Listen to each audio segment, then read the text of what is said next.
Kayu lapis atau triplek atau disebut juga plywood merupakan produk komposit yang terdiri dari lembaran-lembaran kayu yang tebalnya kurang lebih 0,3 mm atau biasa disebut dengan veneer yang direkatkan secara bersilang tegak lurus.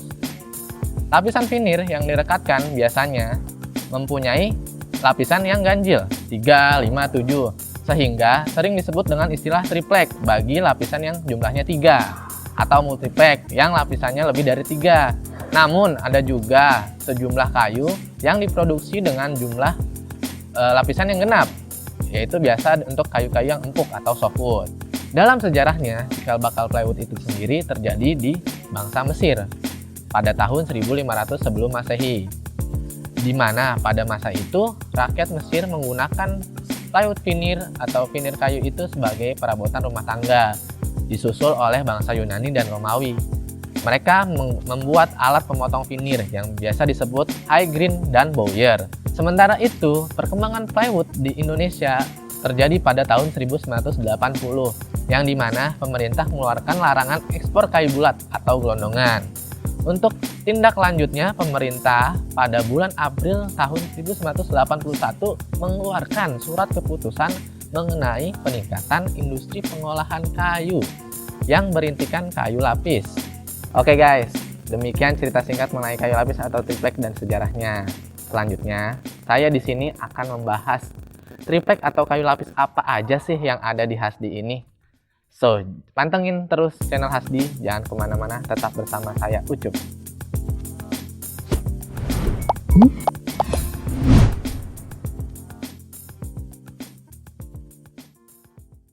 Nah guys, sebelumnya kita udah janjian nih sama akuisi kita, namanya Pak Wardoyo. Tapi kok kemana ya? Kayaknya belum muncul-muncul juga. Bentar deh, gue coba panggil dulu ya. Halo Bang Ucup.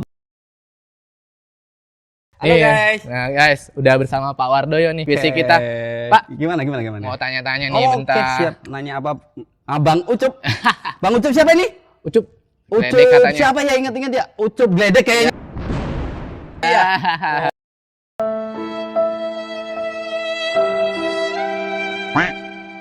Kita mulai aja tanya-tanya ya. Oke. Pak, untuk pada umumnya nih di luaran sana grade triplek itu apa aja sih, sama mungkin kayak standarisasi gradingnya di luaran sama Hasdi itu kayak gimana ya? Oh, jadi gini Bang Ucup. Kita ada perbedaan untuk khususnya PT Hasdi Mustika, kualitas sangat dijaga. Jadi gini, kalau di perusahaan atau di pabrik dia mempunyai grade namanya UT, BBCC dan OPR. Nah, kalau kita pisahin menjadi KW1, KW2, KW3 ataupun reject atau downgrade, bisa disebut begitu. Terus cara medainnya itu gimana tuh Pak? kita selalu untuk kedatangan barang datang kita langsung grading untuk memisahkan KW1. Walaupun itu dari UT atau dari BBCC, kita belum pastikan itu masuk KW1 semua. Berarti kalau misalkan nih kayak satu truk datang nih, misalkan kita pesennya UT, datang UT tuh ya Pak ya? Iya. Berarti kita buka satu-satu tuh, kan datangnya per kerat gitu ya? Iya, betul. Kita selalu akan, intinya PT Hasdi mempunyai keunggulan yaitu kualitas. Kita nggak mungkin menerima langsung dari pabrik. UT itu kita masukkan KW1 semua, atau BBCC pun itu grade dari pabrik, grade-nya udah beda, kita nggak masukin KW1 semua, kita selalu pisahin, kita selalu grading.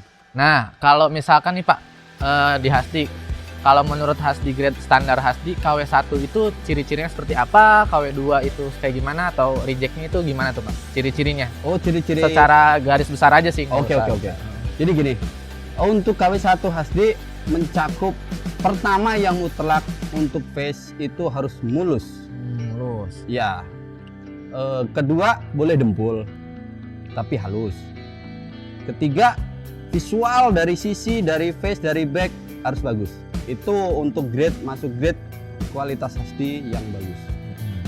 Kalau untuk yang KW2 tuh gimana Pak? KW2 ada visualnya yang sisinya somplak atau veneer terkelupas, itu kita grade menjadi KW2.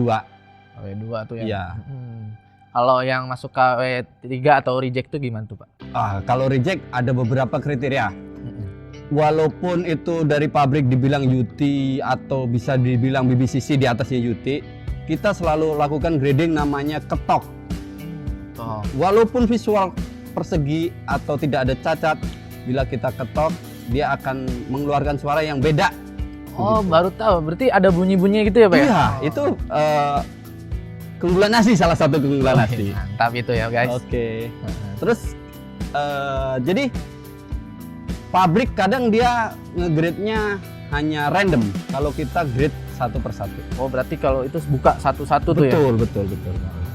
Berarti itu sistemnya masih manual ya, Pak ya? Manual. Satu-satu diraba gitu ya, Pak? Iya. Diraba terus diketok. Iya, kan syarat dari awal kalau namanya kualitas satu HD, pertamanya harus mulus face-nya. Kayak berarti meminimalisir ada yang maksudnya kriteria KW2 masuk KW1 gitu ya, Pak ya? Iya, itu untuk meminimalis. Jadi apabila customer membutuhkan KW1, dia tidak boleh diambilin dari KW2. Soalnya apa? KW2 sama KW1 kualitasnya udah beda. Biasanya nih Pak, Ya. setelah grading kayak gitu, presentasinya tuh berapa persen sih Pak untuk yang kayak masuk ke KW1, KW2 atau reject biasanya tuh, Pak? Tergantung posisi kayu. Namanya plywood berpengaruh, ada beberapa aspek. Walaupun sisinya kelihatan bagus, face-nya visualnya bagus, tapi bila diketok kadang berkembung. Itu tidak bisa presentasi. Soalnya perusahaan satu persatu pun beda. Beda ya. Nah, habis itu nih Pak, Ya. kalau boleh tahu mau tanya jenis kayu yang ada di pasaran nih, jenis-jenis kayu triplek itu apa aja sih Pak? Sama yang di Hasdi itu mungkin kebesaran atau sama atau beda tuh Pak? Oh gitu. Jadi Jadi jenis kayunya aja Pak. jenis kayunya kita ada 4. Ya, yang pertama kita sebut kayu tropik atau full MLH. Oh, MLH tuh apa tuh jenis kayu apa? MLH itu jenis kayu alam. Oh, alam. Ya, itu bisa diambil dari alam, bisa diambil dari, maksudnya dia yang tumbuh secara alam ataupun tumbuh ditanam, begitu. Tapi intinya dia kayu keras. Macam kayak di luar saya pernah dengar meranti gitu ya Pak ya? Betul. Oh, iya. Terus apa ada meranti, ada kayu karet. Biasanya itu kita masukin ke grade tropik atau MLH full, gitu. Terus ada apa lagi? Terus bawahnya lagi kita ada kayu mik. Kayu mik itu, jadi kita kan untuk Indonesia ini emang rada susah untuk mencari kayu yang seperti tropik itu. Untuk menurunkan produksi, pabrik mengambil langkah tengah yaitu kayu mik. Kayu mik itu antara kayu sengon atau albasiah yang dicampur atau yang dimix dengan kayu keras atau kayu alam. Oh, gitu. Terus ada lagi namanya kayu MC. MC ya Pak? Ya, MC aljabarnya kelebarannya atau penjelasannya. Jadi core-nya atau lapisan tengah plywood itu dari kayu sengon. Tapi veneer atau lapisan back dan face itu meranti. Oh, kayak gini ya Pak nih, kayak ini Ya, isinya, seperti ini yang sebelah kita. Ini kayu tengahnya ini full sengon. Tapi untuk lapisan atas atau face atau back itu kayu meranti. Oh, itu buat yang MC ya? Ya. Terus ada apa lagi? Ada lagi kayu AAB atau albasiah atau orang sebut di luaran sono sebutnya sengon. Oh, sengon. Iya. Iya. Kalau sengon dia cirinya kan putih. Jadi dia keciri secara visual pun keciri. Untuk face dan backnya pun orang lihat mungkin sekilas juga tahu, wah putih sengon. Oh. Gitu. Jadi HD ini mempunyai 4, yaitu tropik pertama, kedua mix, ketiga MC, keempat albasiah atau sengon di luar sana. Oh gitu. Gini sama beberapa kayak pernah di luar tuh kayak kalau milih triplek tuh kayak rada-rada nyengat kayak sekarang nih. Nyengat itu apa sih Pak yang ngaruh? Apa? Oh, itu gini Bang Sob. Oh. Itu lem. Oh, itu lem. Jadi lem plywood ini ada macam-macam. Oke. Lem itu ada yang namanya WBP. Oh. Dia lemnya bagus, kualitasnya bagus. Turun lagi namanya mel atau melamin. Oh. Turun lagi lemnya namanya MR. Lah biasanya yang menyengat itu lemnya MR. Karena MR itu lapisannya masih ibarat kata lem zaman dulu lah, yang digunakan zaman dulu, belum ke sini. itu campurannya ada resin, biasanya begitu. Terus ada apa untuk pengawet, itu dia menggunakan, kalau ingat zaman dulu ya, ngomongnya formalin untuk pengawet makanan atau itu untuk digunakan bisa lem. juga ya dibuat Iya. lem itu ya. Soalnya itu bila dicampurkan atau dikombinasi dia akan menjadi kuat untuk lem plywood. Jadi nggak cepat ngangap gitu ya. Ya, kalau potongnya. betul. Makanya ada pembaruan sekarang ya namanya melamin lemnya. Terus ada pembaruan lagi namanya WBP. Itu lem yang paling bagus untuk lapisan plywood. Gitu. Jadi dia pasti kalau kena panas efeknya bakalan menyerang mata kita. Seperti orang motong bawang kan gitu. Katanya, iya, oh bawang pedes banget nih. Sama itu. Itu kalau kena panas efeknya begitu. Begitu. Jadi kayak kena mata, kena hidung ngaruh. Iya, itu pedes banget. Kena mata bisa nangis, kena hidung bisa meler. Gitu.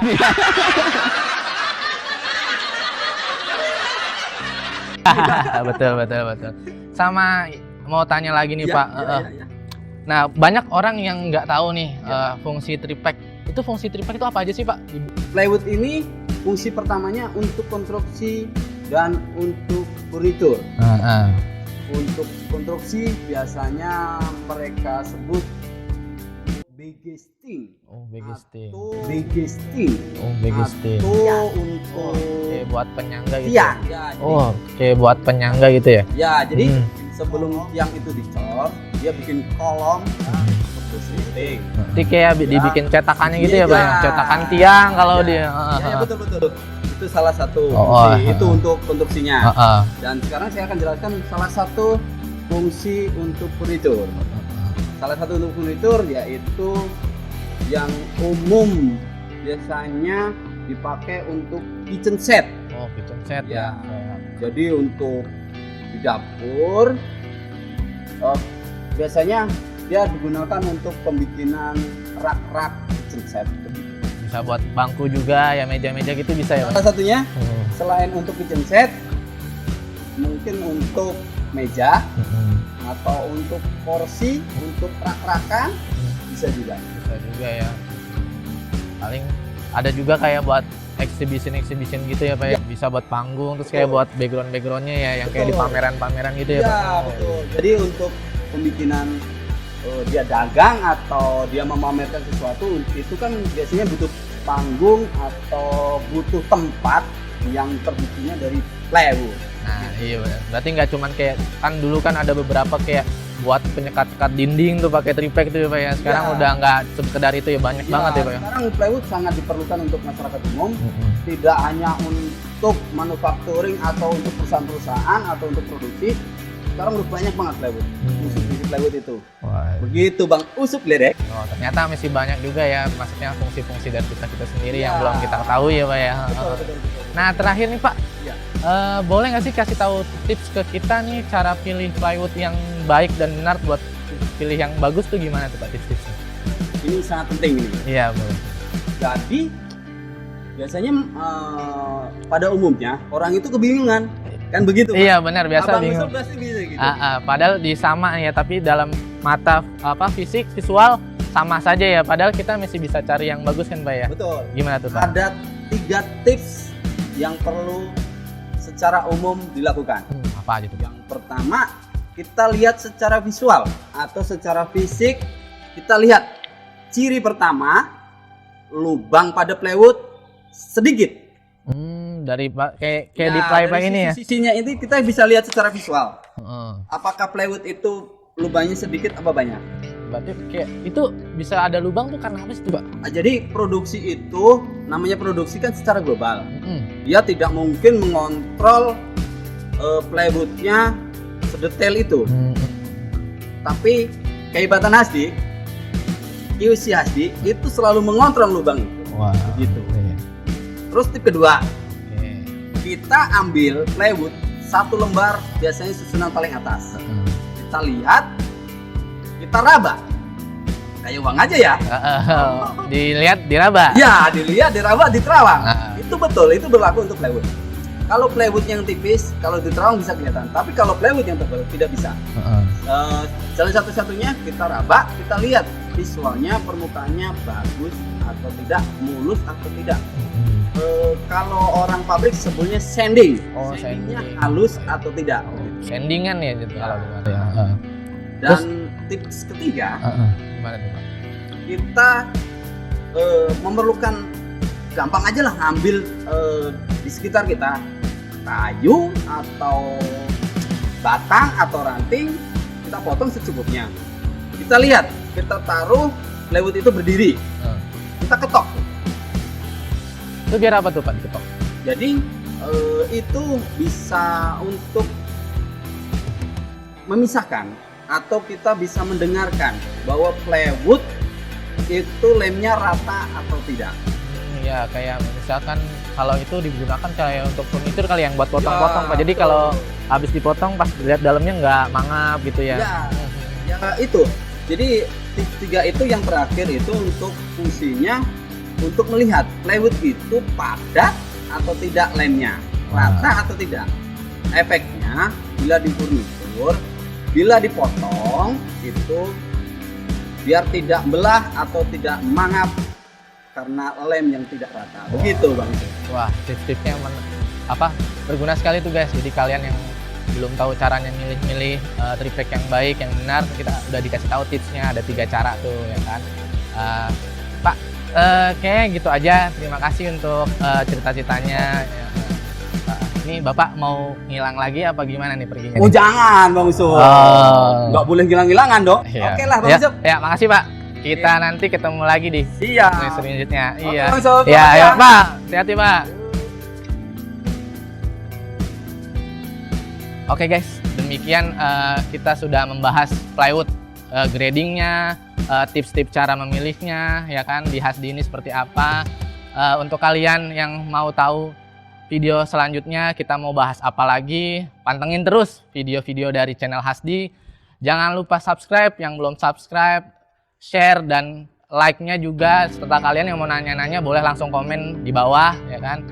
Untuk itu bersama saya Ucup, signing out. Bye-bye. Signing out keluar. Ya, sign out. Sign out. Iyalah. Bapak yang terakhir itu sentrafor. Kayaknya panjang lebar tanpa tik-tik ini mah. 12 terus.